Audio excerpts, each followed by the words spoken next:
Bienvenue à cette rencontre dans le cadre du Festival Travelling 2022. Donc, une conférence sur la stop motion, les maîtres tchèques de la marionnette animée, avec Xavier Kawatopor qui va vous faire la conférence après. Donc, Xavier Kawatopor, c'est un auteur et spécialiste du film d'animation, co-auteur du livre sorti en 2020, Stop Motion. Un autre cinéma d'animation, et également délégué général de la NEF, qui est une association Nouvelles Écritures du film d'animation, et également co-directeur éditorial de la revue Bling Blanc, la revue du film d'animation. Donc, avant cette conférence, nous allons vous projeter Le Chant de la Prairie, qui est un court-métrage de 23 minutes de Jiří Trnka, sorti en 1949. Et à 16h30, vous allez pouvoir retrouver la projection des vieilles légendes tchèques, présentée par Kawatopor ici présent. Un long métrage sorti en 1953. À partir de demain, vous retrouverez d'autres séances aussi présentées par Xavier Kawatopor. Donc demain, le Rossignol de l'Empereur de Chine, précédé du Joyeux Cirque à 18h à l'Arvor. Et à 20h30, un programme de court-métrage réalisé par Jiří Bredka. Dimanche, vous retrouverez l'année tchèque précédée de La Main à 10h30, toujours à l'Arvor. Donc je vous souhaite une bonne séance et après une bonne conférence. Bien, alors bonjour à tous, je suis ravi d'être avec vous pour partager une excursion à travers le paysage extrêmement vaste de l'animation tchèque de marionnettes. On vient de voir un bel exemple de ce que cette production nationale a pu produire de meilleurs tout au long des années 40, 50, 60 notamment. On considère que il y a en réalité dans le contexte plus général de l'histoire du cinéma d'animation un moment très fort, ce qu'on a pu appeler une école tchèque de l'animation, qui a tourné autour d'une pratique qui est celle de la marionnette et plus exactement du stop motion. Donc je vous propose en une petite heure de partager une forme de perspective cavalière autour de cette production.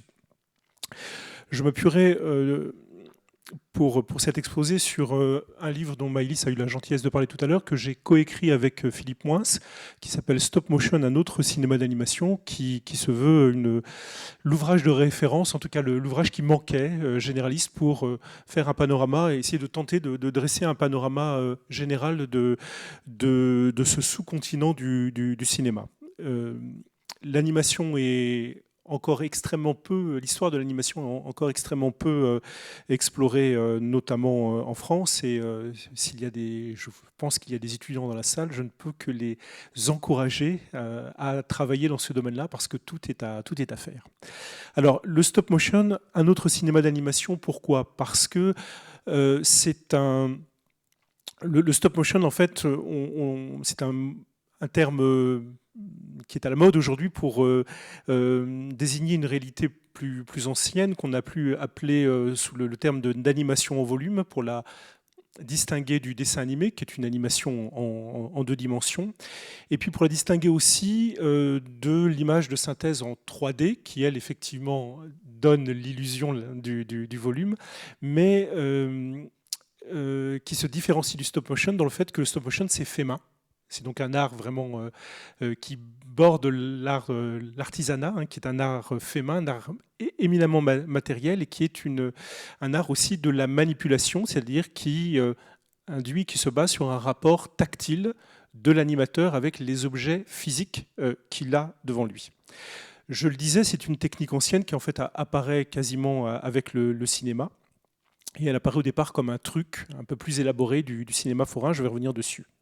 Aujourd'hui, il y a un véritable renouveau du stop motion, c'est-à-dire que non seulement l'image de synthèse n'a pas éclipsé ou relégué le stop motion dans les tiroirs de l'histoire, mais au contraire, d'une certaine manière, le numérique donne démultiplie les possibilités du stop motion. Et il n'y a qu'à citer les films de Wes Anderson, de Tim Burton et de plein d'autres pour se rendre compte qu'en fait aujourd'hui il y a une vraie présence du stop motion sur le devant de la scène, aussi bien dans le long métrage, dans le court métrage bien sûr, mais aussi dans la série télévisée. Je vous renvoie notamment sur des productions récentes de Netflix, enfin diffusées sur Netflix dans ce domaine-là. Je l'ai dit tout à l'heure, et c'est extrêmement important, l'art de la marionnette animée, du stop motion, c'est un art de la confection des marionnettes, c'est un art de la manipulation, c'est un art sur lequel il y a énormément de choses à dire parce qu'il nous renvoie à la dimension du fétiche, la dimension de cet objet miniature représentant notamment la personne humaine et sur lequel se produit évidemment, que ce soit dans le domaine de la magie, de l'art ou autre, des phénomènes de transfert. Donc c'est un art qui en fait véhicule énormément de significations et qui intéresse beaucoup évidemment l'anthropologie notamment. Et puis c'est un cinéma que l'on pourrait considérer comme un cinéma miniature, en tout cas qui joue de l'idée de se présenter comme un cinéma miniature, comme une réduction du cinéma, comme un cinéma modèle réduit. L'exemple qu'on a vu là est absolument parfait là-dessus. Le Chant de la Prairie, c'est une forme de miniature, de cinéma miniature de La Chevauchée fantastique de John Ford, aussi bien dans son temps, hein, c'est un temps ramassé, que dans effectivement le forme de clin d'œil, de connivence qu'il adresse à son public. Et ça, c'est quelque chose qui est aussi important. Le spectateur, lorsqu'il est devant un film de stop motion, il a conscience qu'il est devant des personnages qui sont des personnages en taille réduite. Voilà. Des créateurs comme, alors je cite les gens les plus connus, comme Nick Park et Peter Lord, les créateurs du Stuart Hartman, de Wallace et Gromit, ont très très bien su jouer de ça, c'est-à-dire jouer de la citation du cinéma à l'intérieur de leurs films. Leurs films sont souvent des parodies de films de genre, ce qu'on vient de voir là. Et puis, il y a toujours un moment où on sait qu'on est devant des personnages de pâte à modeler, pour aller vite. En tout cas, voilà, cette dimension de la matérialité, de la réduction, fait partie complètement de la séduction. On aime jouer ou se raconter des histoires avec le réalisateur. Alors, quelques images rapidement pour vous dire comment le stop motion est né sous différentes latitudes, notamment en Angleterre, en France, aux États-Unis. Au départ, donc là, ce sont je cite pêle-mêle des films de Arthur Melbourne Cooper, de Stuart Blackton, de Starevich, le grand pionnier polonais de nationalité russe. Et puis la dernière image en bas, c'est Emil Cole, l'inventeur du dessin animé en France, pour vous dire que dès les premiers temps du cinéma, on utilise le trucage image par image pour donner une vie à des objets inanimés. Alors ce sont aussi bien des objets au départ que des jouets. L'image que je vous ai montrée là-haut, c'est Toy Story, pas Toy Story, lapsus révélateur, c'est Dream of Toyland d'Arthur Melbourne Cooper. On est tout à fait au début du XXe siècle, où on utilise notamment les jouets mécaniques pour créer une forme de fantasmagorie qui est interprétée par des jouets d'enfants pendant le sommeil du petit propriétaire de ces jouets. Ça peut être aussi des insectes naturalisés, dans le cas de Starevich, qui vont rapidement devenir des marionnettes, ou bien des marionnettes de théâtre, comme ça a été le cas pour Emil Cole. Voilà, là on se situe dans les années, à la fin du 19e siècle, début du 20e siècle, jusqu'aux années 10. En réalité, en Bohème, qui va devenir plus tard, qui va être regroupé, qui va donner naissance à la Tchécoslovaquie sous le joug communiste, il y a une conjonction particulière qui peut expliquer que le film de marionnette va particulièrement se développer. C'est quoi ? D'une part, c'est évidemment, comme partout ailleurs en Europe, on peut dire que le stop motion est l'héritier des retables, de la sculpture, des horloges avec leurs automates. Alors je cite notamment la grande horloge de Prague qui est bien connue là-dessus. Mais aussi, il y a une tradition extrêmement importante, extrêmement vive en Bohème, de théâtre de marionnettes au 18e, 19e siècle. Alors, je ne suis pas spécialiste du sujet, je crois qu'il y a une spécialiste du sujet dans la salle, mais simplement ce que l'on peut dire, c'est qu'effectivement, le théâtre de marionnettes va se développer de façon singulière en Bohême, à l'époque de l'Empire austro-hongrois, parce que ce théâtre-là va devenir le lieu d'une forme de résistance artistique et culturelle face à l'occupant et à la germanisation forcée de la culture. Le théâtre de marionnettes va devenir le lieu où va être le lieu où la culture, la langue tchèque va pouvoir et l'identité tchèque va pouvoir s'exprimer et perdurer. Il y a un art de la dissidence qui se crée à ce moment-là.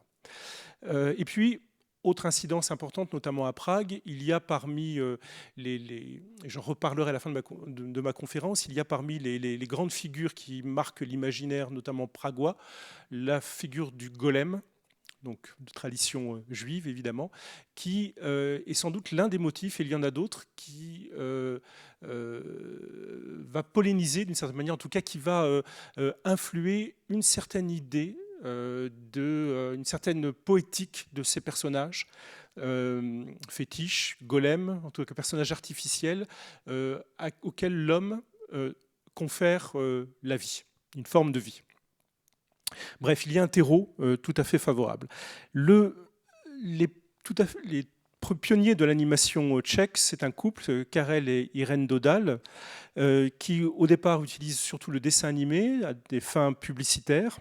Ils sont très marqués, ils sont très sous l'influence du cartoon américain, comme partout dans le monde. Hein. Si on est dans les années 20, dans les années 30, c'est le cartoon américain qui est la première forme esthétique à diffusion industrielle qui va vraiment influencer le monde entier. Et ça va être le cas aussi de ces pionniers tchèques qui commencent par copier les films de Félix Le Chat, qui est la première grande star du cinéma d'animation.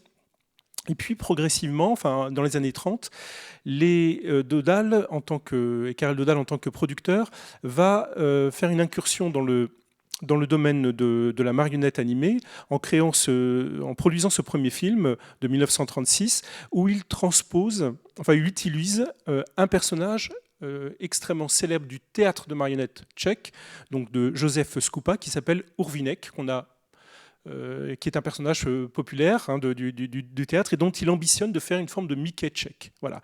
1936, c'est vraiment la première incursion, et on le voit, hein, c'est vraiment une transposition d'un héros populaire du théâtre tchèque dans le domaine du court-métrage. Alors, je ne vais pas avoir le temps de citer tous ces films, parce que sinon l'heure n'y suffirait pas, mais simplement pour vous dire que dans ces films des années 1936-1937, il y a une personne qui n'est jamais créditée au générique et qui est extrêmement importante, qui est Ermina Tirlova. Ermina Tirlova va être la première femme de Karel Dodal, mais surtout c'est une animatrice absolument surdouée. C'est-à-dire que c'est elle qui va véritablement s'emparer de ces personnages en volume et qui va leur conférer tout ce qui fait à travers le mouvement l'expression de leur personnalité, de leur intériorité. Elle anime non seulement des marionnettes, ce qu'on peut aussi appeler des poupées, mais des objets, notamment dans ce film le Chanson d'automne, qui est une commande pour une fabrique de tissus où elle anime à la fois des coupons de tissus, des feuilles mortes, des ciseaux, bref, des objets. Voilà, donc Ermina Tirlova, on la considère véritablement on peut la considérer comme la mère de l'animation tchèque. C'est véritablement elle qui va s'emparer du médium et qui va très vite le porter à de très très hauts niveaux artistiques. Ermina Tirlova, alors donc il ne vous aura pas échappé qu'on est à la fin des années 30, début des années 40. Deuxième Guerre mondiale, invasion de la Tchéquie par les Allemands, protectorat allemand. Irène Dodal va finir sa vie d'une façon atroce dans un camp de concentration. Karel Dodal va partir en Argentine.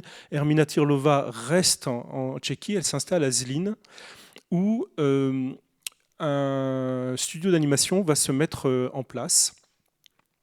Au départ, pour l'entreprise Bata, vous connaissez les chaussures Bata, Bata va utiliser très, très tôt, fait partie des entrepreneurs un petit peu visionnaires qui se dit le cinéma d'animation est une très bon vecteur de publicité. Donc il va produire des publicités pour ses chaussures. Et puis quitte à créer un studio, mais il se dit bah, autant aussi produire des films d'animation. Et c'est dans ce cadre-là, dans le cadre du studio créé pour l'entreprise Bata, que Hermina Tirlova va en réalité réaliser ses premiers films en tant que réalisatrice. Ces films, je vais vous en montrer quelques extraits. Les films les plus importants qui la font connaître, c'est Faire de la fourmi en 1942, La révolte des jouets en 1945. Elle va ensuite développer une œuvre pléthorique, une soixantaine de courts-métrages, jusque dans les années 80, où elle va utiliser différentes techniques et surtout développer toute une poétique en direction des enfants.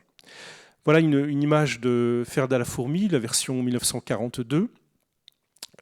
Pour ceux qui connaissent un petit peu, qui ont en tête le cartoon américain, on voit que dans la morphologie des personnages, on a une transposition de l'expression des personnages de cartoon en 3 dimensions. Voilà une image de La révolte des jouets. Alors je vais vous passer un petit épisode de La révolte des jouets, qui est un film extrêmement important. Il montre déjà le très haut niveau auquel est parvenue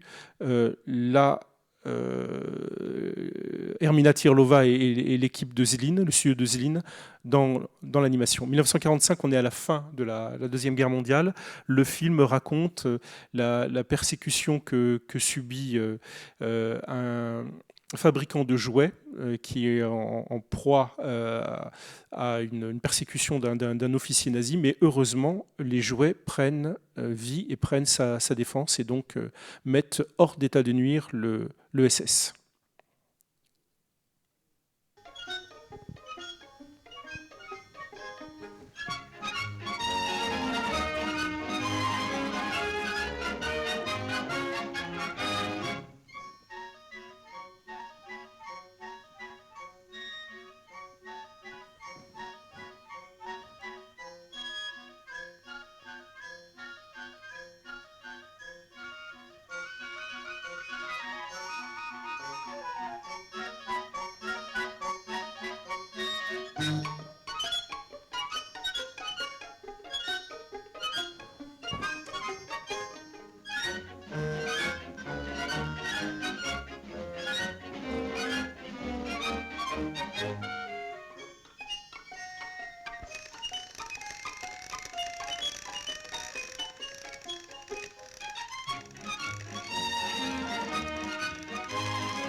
Hop là. Un extrait d'un film un peu plus récent, tout est relatif, un film des années 50, Le nœud au mouchoir.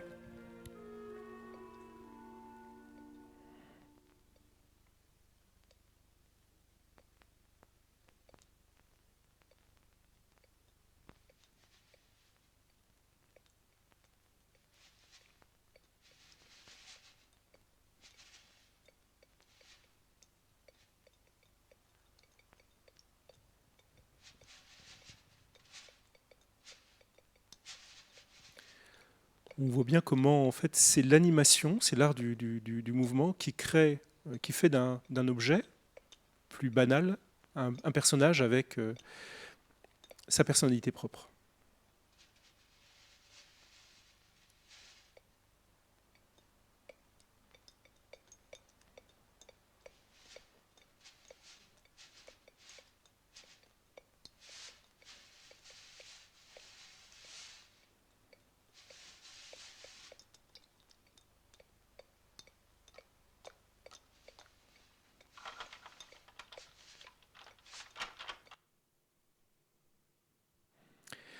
Voilà.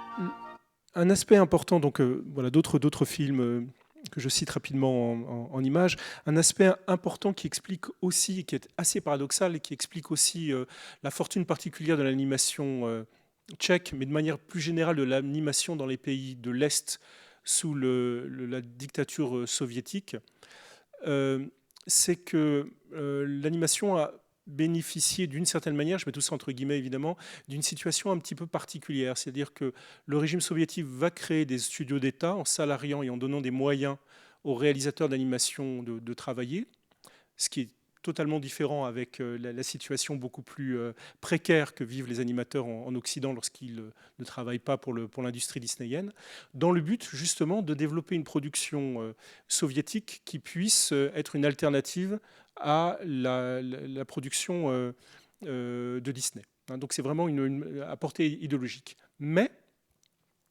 le régime surveille beaucoup moins en réalité l'animation qu'il ne surveille l'image réelle, considérant qu'on est dans une production pour enfants et que l'animation n'a pas grand-chose à voir avec le réel, en tout cas pas directement à voir avec le réel, donc la censure est beaucoup moins vigilante. Et donc, d'une certaine manière, vous voyez que cette histoire de dissidence ou de culture marginale continue enfin cette idée qui continue à être présente dans l'histoire, à marquer l'histoire de l'animation tchèque. En réalité, sous le joug soviétique, l'animation va être le lieu où, d'une certaine manière, les réalisateurs vont avoir peut-être un peu plus de marge de manœuvre pour s'exprimer. En tout cas, on va être moins surveillés par la censure. Voilà. Donc c'est très paradoxal. C'est-à-dire que oui, encore une fois, la dictature soviétique a créé des conditions paradoxales, mais qui ont permis le développement de l'animation dans les pays de l'Est. Voilà. À tel point qu'à la chute du bloc soviétique, l'animation des pays de l'Est va véritablement avoir un véritable coup de mou, un trou d'air, avant de se réadapter aux contraintes, aux lois du marché.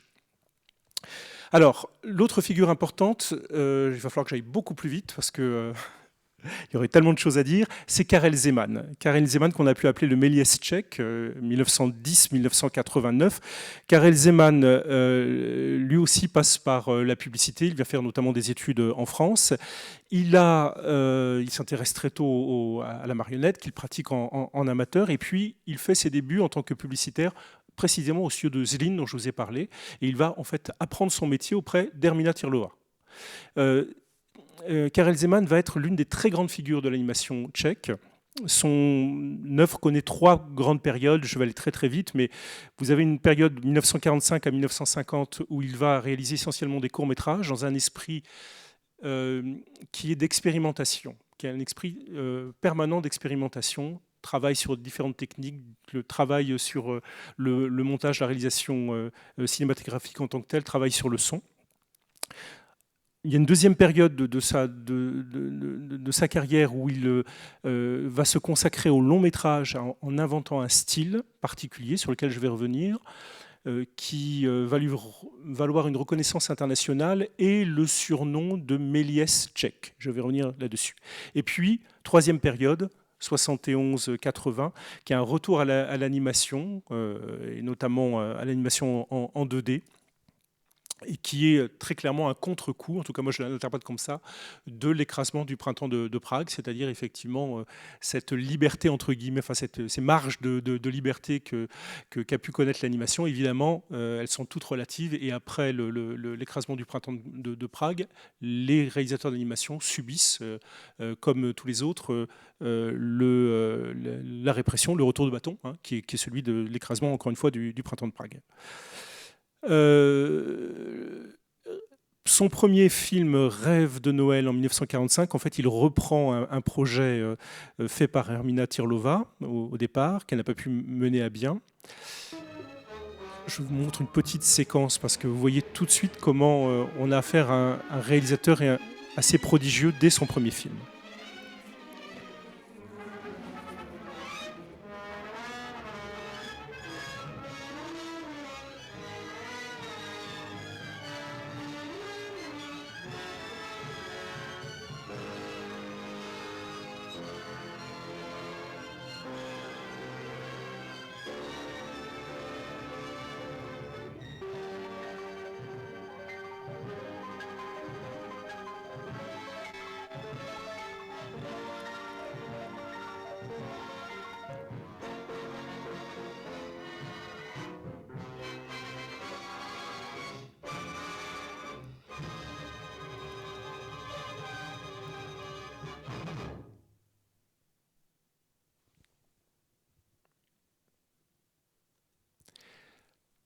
un motif classique pour le stop motion qui est ce thème des rêves enfantins, c'est-à-dire cette idée que les jouets prennent vie quand les enfants dorment ou lorsqu'ils parfois ils continuent à prendre vie lorsque les enfants sont réveillés, ce qui est le cas là. Un grand motif qui existe depuis le début du cinéma, qui va jusqu'à Toy Story et ailleurs. Deuxième chose importante à noter dans ce passage, virtuosité de l'animation, je pense qu'elle vous saute aux yeux, de la réalisation aussi, mixité des techniques, images réelles, stop motion, dessin, et travail rythmique dans le montage qui crée d'emblée une idée de modernité dans l'écriture cinématographique de Karel Zeman. Expérimentation, c'est aussi le cas d'un film qui réalise en 1948 qui s'appelle Inspiration, où là il anime des figurines en verre soufflé de Bohème. Alors vous allez voir, c'est absolument prodigieux.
Progressivement, Karel Zeman va passer au long métrage et il amorce en fait au milieu des années 50 un tournant assez important, c'est-à-dire qu'il va utiliser cette fois-ci l'animation comme procédé de trucage et d'effets spéciaux pour produire des films qui sont des films d'aventure inspirés des lectures enfantines qui sont celles notamment de Jules Verne et autres classiques de la littérature occidentale. Son premier long métrage sur ce sujet, c'est Le Voyage dans la préhistoire en 1955, qui est inspiré de Jules Verne. Pour lequel il utilise différents procédés de trucage, c'est-à-dire aussi bien de l'animation de maquettes, de dinosaures notamment, mais aussi, vous le voyez, l'inscription des acteurs en chair et en os dans un paysage peuplé de monstres préhistoriques est fait avec beaucoup d'astuces, notamment avec des maquettes immobiles qui permettent aux acteurs d'être là. Bref, il est très inventif.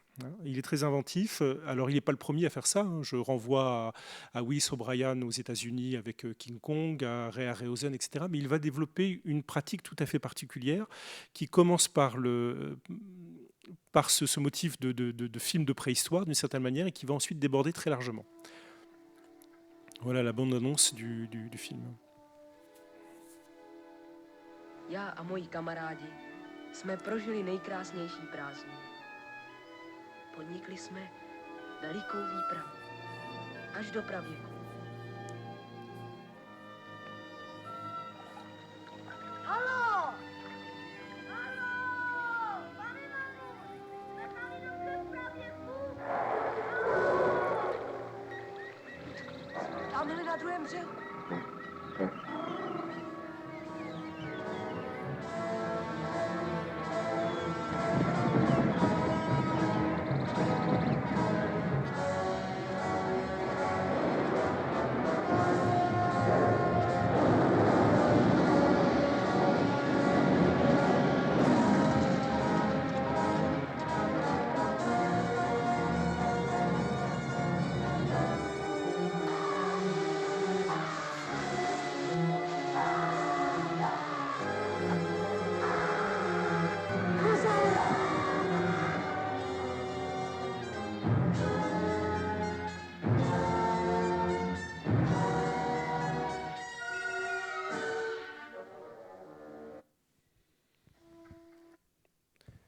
ce style, il va l'adapter aux gravures des éditions Hetzel, des romans de Jules Verne, à travers une série de films. Le plus important, le plus connu, c'est Les Aventures Fantastiques en 1958, où il donne véritablement l'illusion qu'on se situe à l'intérieur des gravures. Donc vous voyez le rendu, le parti pris qui est le sien, avec effectivement ces stries, ces hachures, cette intégration des acteurs vivants dans cet univers-là.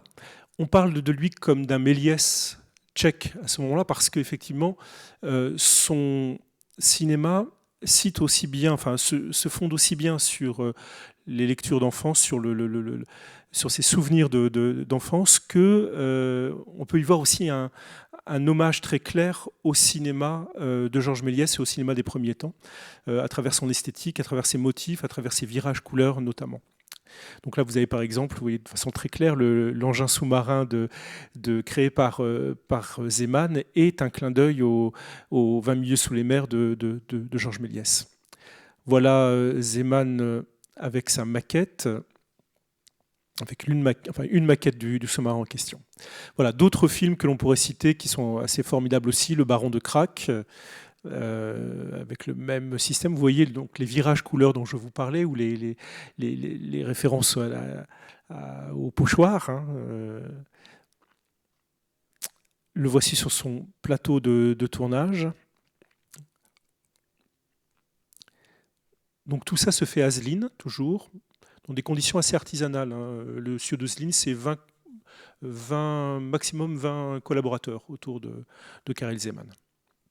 Voilà, et puis d'autres films, je vous renvoie, tous ces films sont édités en DVD en France, ils sont absolument géniaux. Le dirigeable volé, L'Arche de Monsieur Servadac. Et puis, donc, années 70, on retrouve effectivement un Karel Zeman qui se replie sur une activité beaucoup plus modeste, à nouveau des courts-métrages, à nouveau aussi des longs, mais son univers revient finalement à l'animation. Et il va terminer sa vie au studio de Zlin, il n'aura jamais bougé, fait toute son œuvre dans le même lieu. Voilà.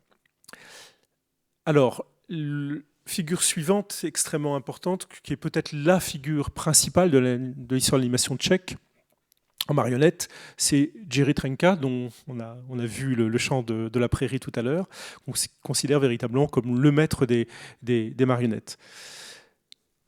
Bon, il y aurait énormément de choses à dire sur Trnka. Ce qui est important de savoir, c'est qu'il a été tout d'abord l'élève de Joseph Škupa, dont je vous ai parlé tout à l'heure. Donc c'est quelqu'un qui vient directement du théâtre de marionnettes. C'est un jeune homme qui est brillantissime, qui est une forme de génie créatif, très précoce.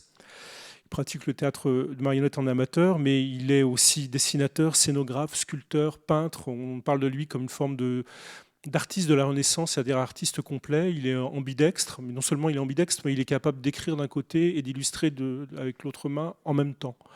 Donc voilà, ça vous donne la portée créative qui est la sienne. C'est un géant aussi, c'est-à-dire quelqu'un qui a une présence physique tout à fait particulière. Il fait en fait ses débuts aussi sur ce film de 1936 dont je vous ai parlé.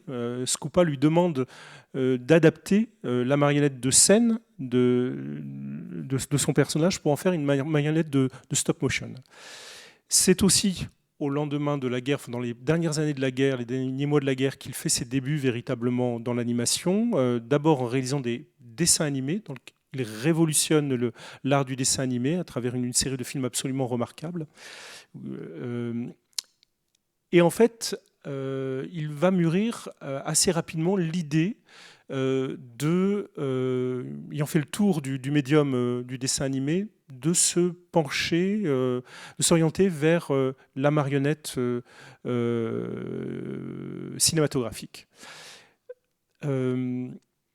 En quelques mots, alors c'est très difficile de décrire en quelques mots tout l'itinéraire qui est le sien. Mais ce qu'il est important de noter, c'est que l'art de Trnka va se fonder à la fois sur ce génie créatif dont j'ai parlé, sur un compagnonnage avec un certain nombre d'artistes qui vont être ses compagnons de route, dont Jiří Bredka, qui est l'un des scénaristes attitrés de Trenka. C'est avec Bredka qui le réalise, enfin qui l'écrit, Le Chant de la Prairie que vous avez vu tout à l'heure, mais d'autres films. Bretislav Poyar, dont je vais parler tout à l'heure, qui est un animateur surdoué, et d'autres. En fait, ce qu'il faut peut-être retenir de l'art de Trenka, c'est que Trenka va développer sa propre réflexion, sa propre esthétique de la marionnette animée en partant d'un certain parti esthétique. C'est-à-dire que c'est un homme, j'ai parlé de lui comme peintre, c'est-à-dire que c'est quelqu'un qui est sans doute très...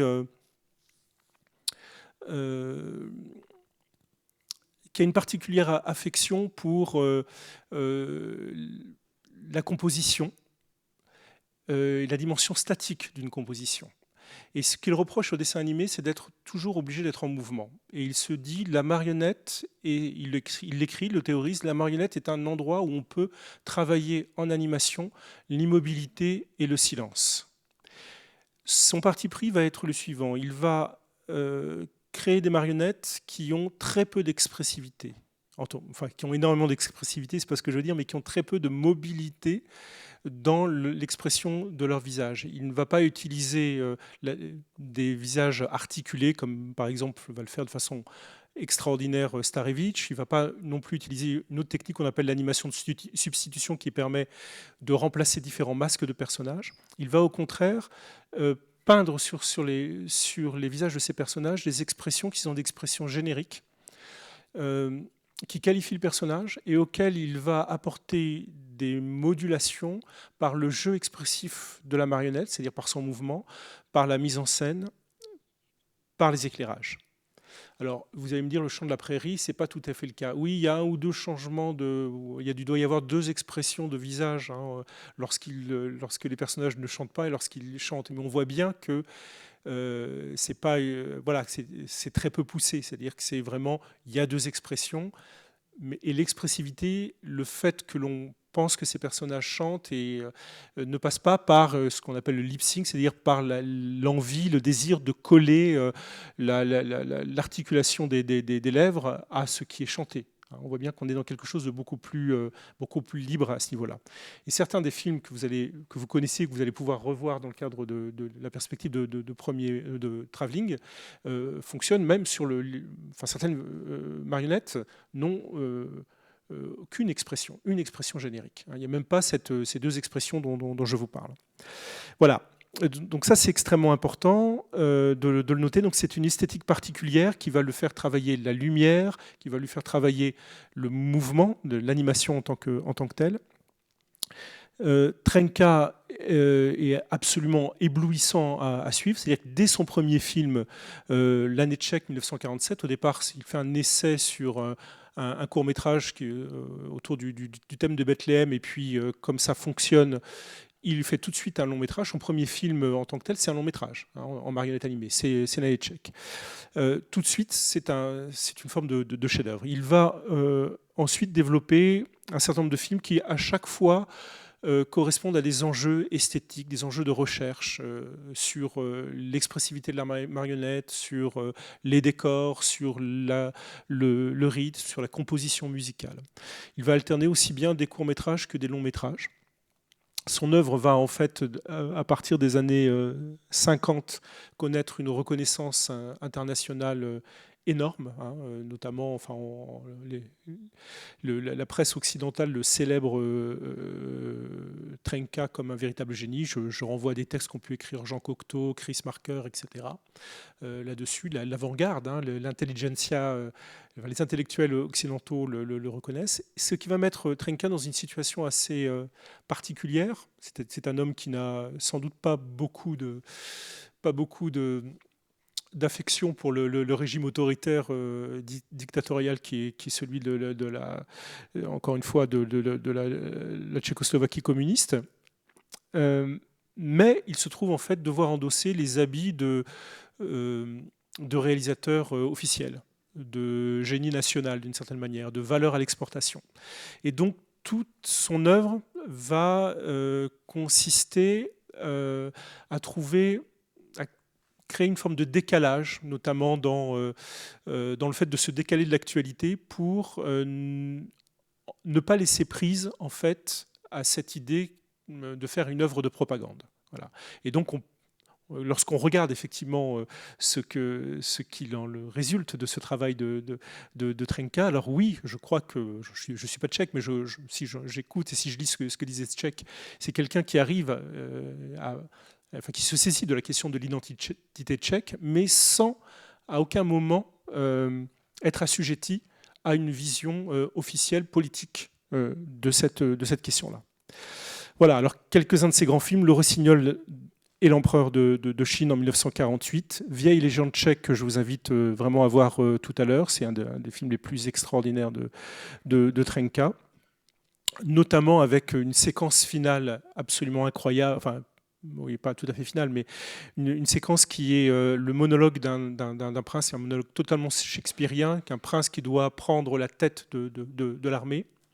C'est un film à grand spectacle, il y a 70 marionnettes, 500 décors, c'est une grande épopée.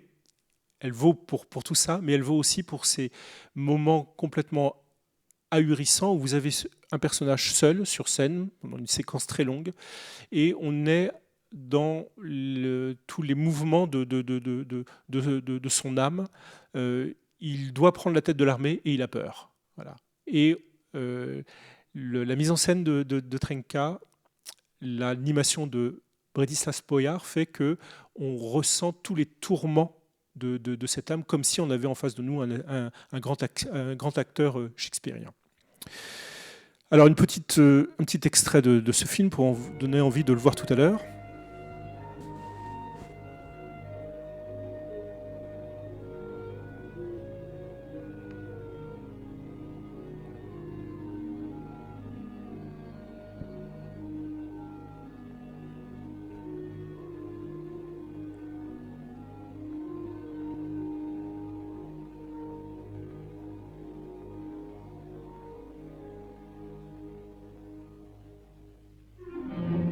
Leur presse irritait également les êtres surnaturels qui, sans conteste, régnaient jusque-là sur ces lieux. Les ondines et les sylphes, par exemple, au regard magique, et que nulle offrande ne pouvait désarmer.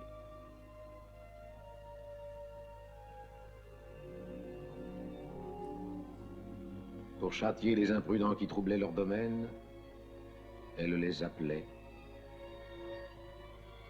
elle les ensorcelait, puis leur faisait perdre la raison. Leur rencontre portait malheur. Et leurs victimes, alors, oubliant toute leur vie passée, ne retrouvaient jamais le chemin de leur maison.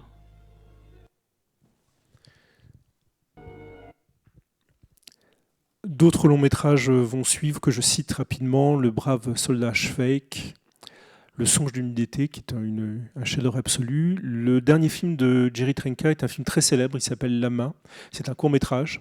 C'est un film on ne peut plus clair dans son propos politique, puisque c'est un film qui est une condamnation très directe du totalitarisme de manière générale et du rapport de l'artiste à un régime totalitaire, notamment lorsque cet artiste est chargé d'une commande officielle. Alors je ne vous le passe pas, vous pouvez le voir assez facilement, ce film, mais vous voyez très bien à travers cette image de quoi il est question. Un artiste qui est sommé par la main du pouvoir de réaliser son buste. Voilà, 66, dernier film testament d'un Jerry Trenka, artiste officiel malgré lui, qui a toujours effectivement réussi à préserver une forme d'indépendance, en tout cas de décalage par rapport à, encore une fois, la commande qui était, enfin le joug qui était sur ses épaules. Trenka a fait et cause pour le printemps de Prague, évidemment. Et non, on ne passera pas ça. Je passe rapidement, je vous cite rapidement, ça c'est fait pour vous donner envie d'aller voir davantage ces films.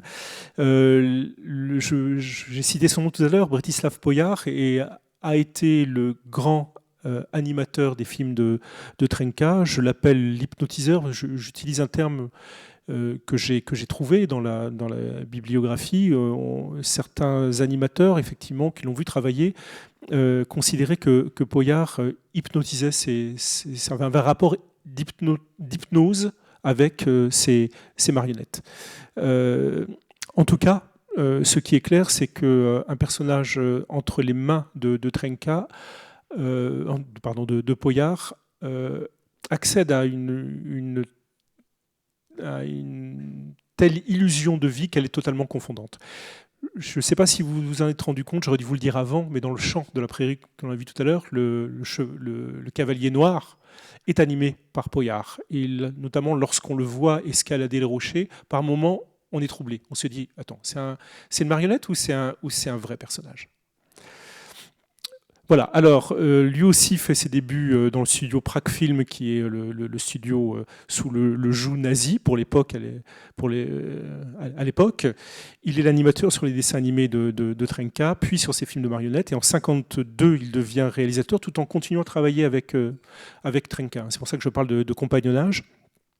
Je cite rapidement certains de ces films. Un film extrêmement marquant, c'est Un verre de trop, 1954, qui est un film qui raconte la course folle d'un motard qui boit effectivement, comme le titre l'indique, un verre de trop, et qui subit un accident de la route, ce qui est assez formidable dans le travail de Poyar en tant que réalisateur, c'est que justement il devient metteur en scène et qu'il travaille notamment le placement de la caméra, le montage, d'une façon totalement novatrice à l'époque. On a notamment le sentiment dans ce film d'une caméra sur l'épaule, en tout cas d'une caméra qui suit son sujet de façon extrêmement proche, qui apporte des éléments nouveaux à la grammaire du stop motion. Alors, je vais essayer de vous présenter un petit extrait de cette folle course. Voilà. Attendez, quand elle devient...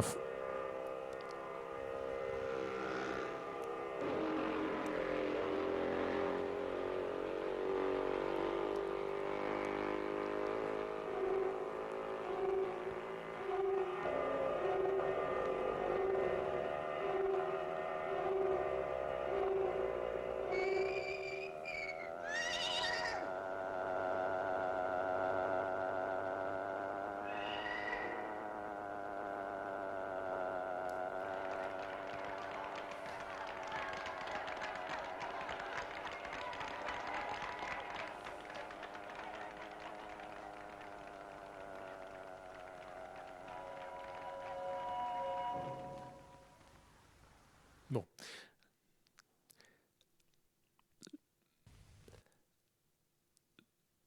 Voilà l'image de la marionnette en bois utilisée par Poyar.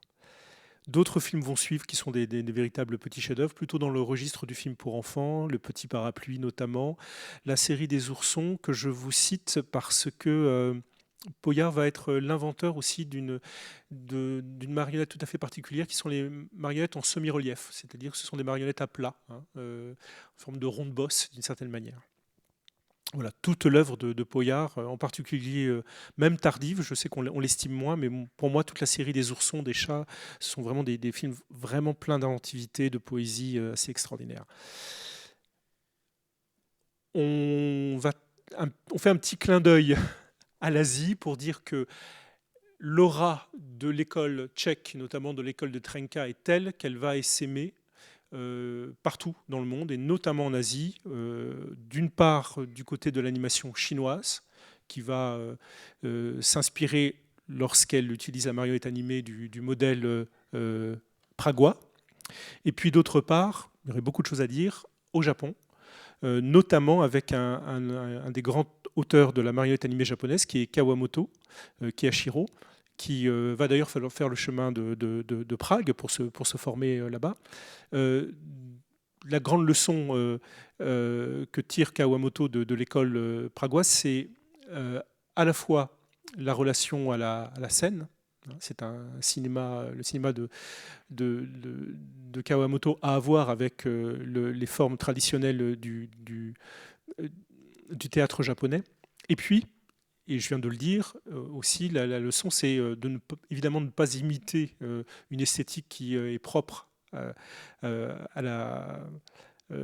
Prague et à la Tchécoslovaquie, à la Tchéquie, pour au contraire aller chercher dans ses propres racines culturelles, dans ses propres traditions artistiques, une expression particulière, une esthétique particulière pour le stop motion. On fait un bond dans le temps, pas tout à fait dans le temps, mais plutôt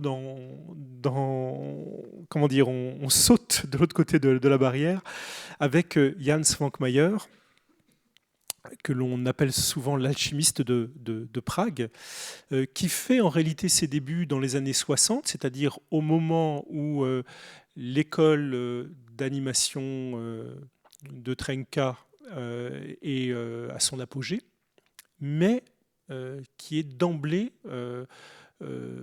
pas du tout dans cette mouvance-là, et qui affiche une singularité, une personnalité extrêmement tranchée, extrêmement différenciante. Jan Svankmajer s'est formé à l'école des arts appliqués et aussi à la faculté des arts dramatiques de Prague. Une double formation qu'il revendique, à la fois d'art plastique, de graphiste, mais aussi dans le domaine des arts dramatiques. Il va lui aussi, vous voyez que c'est quasiment une constante, et il va lui aussi être actif dans le cadre du théâtre de marionnettes, dans le cadre d'une compagnie très connue qui est l'Antana Magica. Et il va, dès les années 60, en fait, développer une animation qui, d'emblée, est une animation. Alors, j'aime pas trop le terme pour adulte, mais on voit bien de quoi il s'agit. C'est-à-dire qu'on ne vise pas du tout une adresse qui est celle du jeune public ou d'un public familial, mais qui, au contraire, est au plus proche de l'expression personnelle du réalisateur, et un cinéma tourné vers l'expérimentation. J'ai cité son mariage avec sa femme Eva parce que c'est une artiste peintre, artiste plasticienne importante, et ça va être véritablement une complicité créative qu'il va nourrir avec elle tout au long de sa carrière. Les films de Svankmajer, pour les qualifier en deux mots, là aussi c'est extrêmement compliqué. Donc oui, il y a l'influence du théâtre, oui, il y a un rapport je l'ai dit, avec la dimension des arts plastiques, mais c'est quelqu'un que l'on peut qualifier comme artiste surréaliste.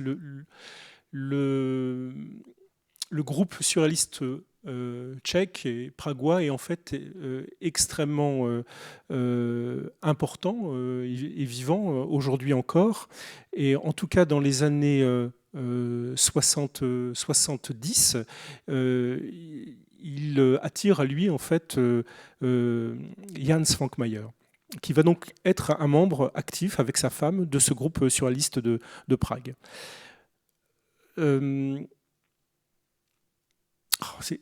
J'ai la tâche impossible de vous parler d'un monument comme Svankmajer en 3 mots. Ça échappe à tout exercice de synthèse, donc on va regarder les images et puis je vais essayer de les commenter au fur et à mesure. 1964, donc un de ses premiers films, son premier film, Le dernier truc de Monsieur Schwarzwald et Monsieur Edgar. Vous le voyez, on est dans une filiation directe du spectacle. 2 personnages sur scène, ce sont 2 acteurs qui sont revêtus de masques et qui agissent comme des automates, comme des marionnettes. Ça, c'est un des grands sujets de Svankmajer, c'est une problématisation de la notion de marionnette, de son rapport au vivant et à l'humain. Voilà, qu'on va retrouver sous des formes totalement différentes, notamment dans un film de 70, Don Juan, où il va réutiliser ce système-là, citation directe du théâtre de marionnettes tchèque, dans lesquels, à nouveau, ce sont des comédiens qui ont des masques, mais Svankmajer va en fait mettre à mort ces marionnettes, comme il va le faire dans d'autres films. Il y a pour lui l'idée j'ai parlé tout à l'heure, je ne sais pas si vous l'avez vu dans ma diapo, mais je parle de morbidité dans le travail de Zwankmajer. En tout cas, c'est un artiste qui, à travers le prisme du surréalisme notamment, à travers la relation avec l'alchimie, avec le maniérisme d'autre part, va en fait sans arrêt questionner la question, enfin l'idée du vivant dans sa matérialité. Jan Svankmajer défend notamment l'idée que les objets sont plus vivants, sont au moins aussi vivants, voire plus vivants que les êtres humains. C'est-à-dire qu'ils se chargent de la vie que l'homme leur a conférée à travers leur usage. Voilà. Il y a une métaphysique de la marionnette, de l'humain et du vivant et du mort dans toute l'œuvre de Svankmajer. Milos Forman va dire de lui, je prends des formules à l'emporte-pièce parce qu'il faut bien essayer de dégager quelques grands traits pour une œuvre qui échappe à toute catégorie. On prête à Milos Forman plus exactement le fait d'avoir dit Svankmajer, c'est Buñuel, c'est Disney plus Buñuel. Oui, il y a effectivement cette dimension de grand créateur d'images qu'est Svankmajer, et puis il y a ce travail sur l'étrange étrangeté que l'on retrouve dans le cinéma de Buñuel. Alors pour parler, peut-être pour donner un exemple peut-être le plus frappant du travail de Jan Svankmajer, c'est l'un de ses films les plus connus, peut-être le plus connu, 1982, Les possibilités du dialogue. Donc je vais vous passer un petit extrait. Allez, on va passer le début. Je vais parler de maniérisme, vous verrez tout de suite la référence à Arcimboldo.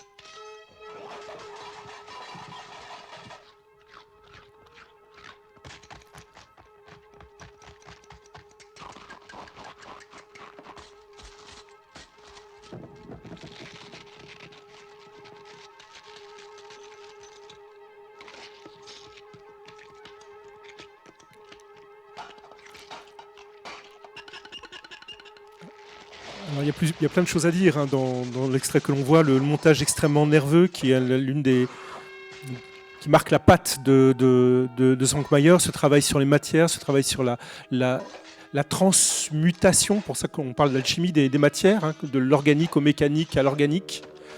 Là, on a la démonstration flagrante. Aussi un thème que l'on voit parcourir son cinéma, qui est la phobie alimentaire. Lui-même, il a une véritable phobie alimentaire. Donc là, il est une forme de façon de l'exprimer. Jan Svankmajer se réfère aussi beaucoup à la notion de collection, de cabinet de curiosité, de discours, de classement, de discours pseudo-scientifiques. Là, vous voyez, il y a une forme de catégorie que l'on voit apparaître dans la façon dont ces personnages sont formés. Voilà. Relation à la science, au savoir.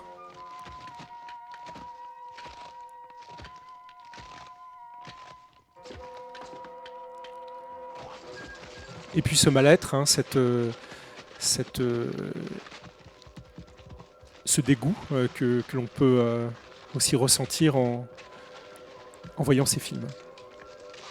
Voilà, ça c'est un film que l'on tient que l'on classe régulièrement parmi les chefs-d'œuvre, toutes catégories confondues du cinéma d'animation.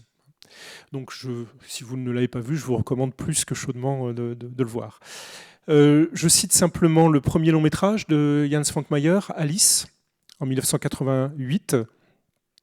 Un film assez formidable aussi. Évidemment, Lewis Carroll est très présent dans les thèmes depuis longtemps dans le cinéma de Jan Svankmajer, mais lorsqu'il s'attaque à Alice, en fait, il dira, pour moi, Alice n'est pas un conte de fées, c'est un rêve. Cette dimension onirique est en fait totalement la clé d'entrée d'Alice, mais aussi de son cinéma, qui dit surréalisme, dit évidemment rapport au rêve, Freud, etc. Voilà un petit extrait de ce film.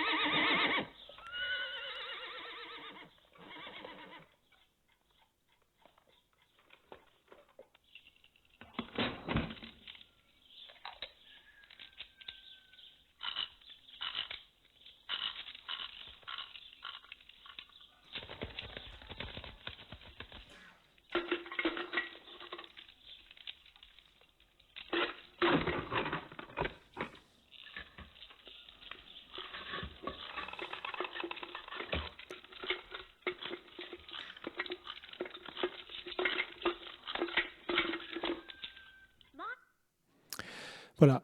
Et Jan Svankmajer va par la suite réaliser un certain nombre de longs métrages qui sont tous assez intéressants à voir, même très intéressants à voir. J'en cite un parmi d'autres qui a beaucoup marqué, qui est Otezanek, parce que ça a à voir avec ce que l'on disait tout à l'heure sur la question du fétiche, la question du golem. C'est l'histoire d'un couple qui déterre une souche et la souche ayant une apparence d'enfant, la femme se met à projeter dessus son rêve de maternité et elle engendre un véritable monstre. Voilà. Il y a évidemment beaucoup à dire sur cette question-là. Et puis je terminerai ce parcours en vous citant Jiri Bharta, que j'appelle l'héritier paradoxal, parce que Bharta fait un petit peu il est un peu au point de convergence de ces différentes tendances que l'on a pu voir du cinéma tchèque de marionnettes. Il est né en 1948. Il est toujours actif, lui aussi formé à l'école des arts décoratifs de Prague, lui aussi une expérience déterminante dans une troupe de théâtre de marionnettes pour adultes, où notamment la troupe en question adapte les grands textes de Camus, de Gelderode, etc. Et effectivement, il se consacre à l'animation dans l'idée, comme Svankmajer, d'un art émancipé de son adresse obligatoire au jeune public. Et lui aussi fait œuvre d'expérimentation. Comme Karel Zeman, pour moi, il se rapproche de Karel Zeman dans le fait d'utiliser à chaque fois des esthétiques particulières, des matériaux particuliers qui sont en relation avec son propos. De la même façon que Karel Zeman passe d'une technique à une autre en fonction de ce qu'il veut exprimer, d'un matériau à l'autre, ça va être la même chose pour Jiri Bharta. Je vous citerai notamment le film de Disc Jockey qui fonctionne sur le système, à partir du cercle du 33 tours. Il entre en 82 au studio Kratky Film et il va en fait développer une série de courts-métrages qui sont à chaque fois très différents formellement les uns des autres. 1982, Le Monde perdu des gants, film très intéressant qui est une forme de parcours à travers l'histoire du cinéma et ces différentes formes esthétiques à travers des personnages qui sont des gants. Balade du bois vert, film que personnellement j'adore, qui est un film en stop motion tourné non pas en studio mais à l'extérieur, en lumière naturelle. Pour ceux qui connaissent l'animation, vous voyez ce que ça veut dire, hein, c'est-à-dire qu'on ne maîtrise plus du tout la lumière. Et Jiri Bharta part d'un matériau brut qui est une souche de bois et donc anime cette souche de bois. Donc là, on est aussi dans le totem, dans le vaudou, dans tout ce que l'on peut dire. Vous voyez, on a des cinéastes qui s'intéressent véritablement au médium et qui questionnent le médium pour ce qu'il véhicule en tant que tel. Et puis son film le plus connu à ce jour, Chryzar, le joueur de flûte, où là on est dans un univers en bois où il va réexplorer à sa façon les bas-reliefs, les sculptures, l'architecture gothique, avec notamment des représentations de la ville qui sont absolument incroyables.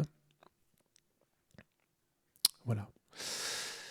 Le Club des laissés pour compte, 1989, où là, il travaille un motif que l'on voit aussi bien chez Svankmajer que chez d'autres réalisateurs comme les frères Quay, les Anglais les frères Quay, qui réutilisent les mannequins, donc qui sont là aussi des vestiges d'une humanité ou des laissés pour compte, c'est-à-dire des objets dans lesquels effectivement qui ont eu une place, un prix, qui ont été vus, qui ont été mis en vitrine et qui tout d'un coup se trouvent mis au rebut et qui revendiquent en fait leur droit à l'existence, les parias d'une certaine manière. Cette idée d'objets délaissés parias qui continuent de vivre d'une vie passée qui est l'intention que l'homme y a prêté.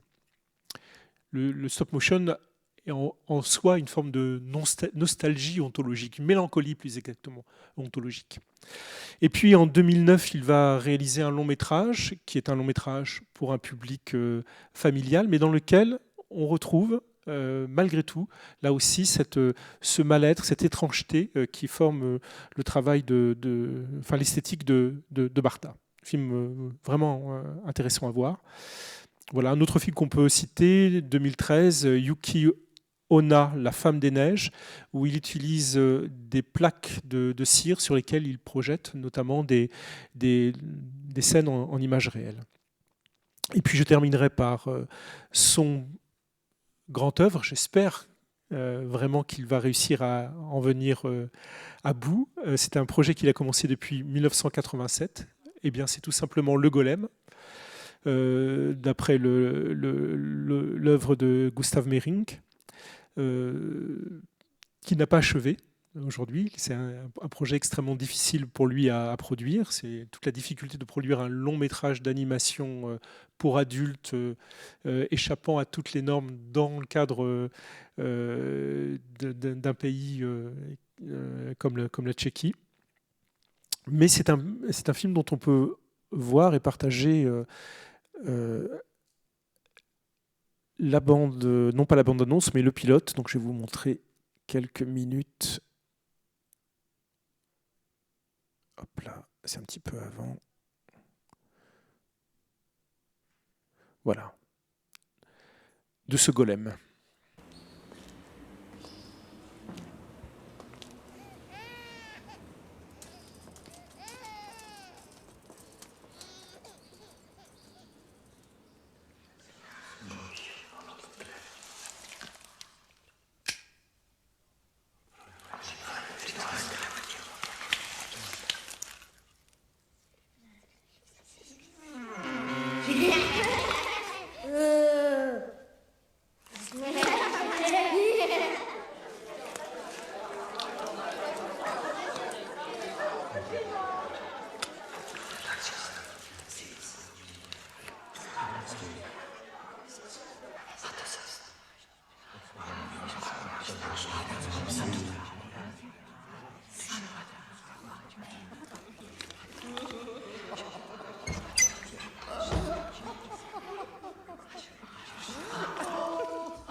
Voilà, donc j'espère que ce voyage très très rapide vous aura donné envie de voir davantage de films de ces auteurs et d'autres. Je l'ai axé autour de ces grandes figures parce qu'elles sont encore pour une large part à découvrir ou à redécouvrir. C'est toute la situation assez paradoxale du cinéma d'animation qui fait que, y compris les très grands maîtres, ne sont finalement pas si connus que ça. Trenka, dont j'ai dit qu'il avait une reconnaissance internationale vraiment importante dans les années 50, 60, eh bien, ces films ont très longtemps été invisibles, notamment en France. On commence à revoir enfin certains de ces longs métrages édités en DVD et projetés en salle, mais c'est finalement extrêmement récent. Et d'une certaine manière, Trenka est plus connu. Le nom de Trenka est davantage connu que ses films. Voilà. Et encore aujourd'hui, tout est à faire en termes de connaissances, de travail, de recherche sur ce cinéma-là. Ce qui ce que j'ai essayé de vous montrer, l'idée que j'aimerais que vous reteniez, c'est que, à mon sens, l'animation de marionnettes tchèque se distingue en fait à l'intérieur de l'histoire du cinéma d'animation par cette dissidence qui est la sienne. Dissidence à l'époque de l'occupation nazie. C'est déjà le cas. On voit que les premiers films vraiment marquants portent déjà cette empreinte-là. Dissidence dans le fait d'être l'héritier du théâtre de marionnettes qui lui-même forme une forme de dissidence vis-à-vis de la culture officielle austro-hongroise. Et dissidence encore par la suite dans son rapport au régime soviétique comme par rapport aux normes du cinéma d'animation mondial. C'est-à-dire que lorsque vous regardez Jan Svankmajer, Jerry Barta, on est évidemment très très loin du formatage de l'industrie disneyenne ou de Pixar, de DreamWorks, l'industrie des grands studios. On est effectivement dans une animation qui revendique haut et fort le fait d'être un art et de ne pas être une marchandise. Voilà. Je vous remercie beaucoup de votre attention.